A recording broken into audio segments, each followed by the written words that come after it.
اعوذ باللہ من الشیطان الرجیم بسم اللہ الرحمن الرحیم۔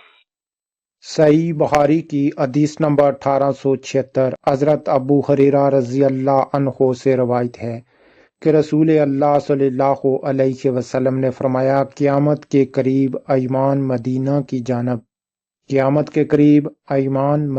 کے جانب اس طرح سمٹ کر آ جائے گا جس طرح سانپ اپنے بل کی طرف سمٹ جاتا ہے۔ اس حدیث میں کہا گیا ہے کہ قرب قیامت کے وقت ایک ایسا دور بھی آئے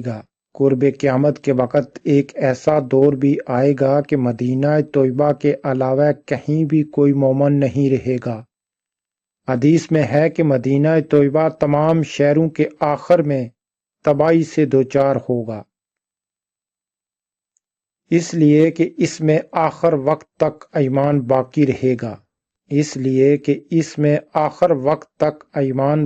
رہے گا۔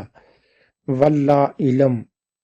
صحیح بخاری کی حدیث نمبر 1877 حضرت سعد رضی اللہ عنہ سے روایت ہے، انہوں نے کہا کہ میں نے نبی کریم صلی اللہ علیہ وآلہ وسلم کو یہ فرماتے سنا، جو شخص اہل مدینہ سے فریب و دغا کرے گا وہ اس طرح گل جائے گا جس طرح نمک پانی میں گل جاتا ہے۔ آج کی ویڈیو انہی 2 حدیثوں کے ساتھ کلوز کرتا ہوں۔ نیکسٹ میری ویڈیو دیکھنے کے لیے میرے چینل کو لازم سبسکرائب کریں۔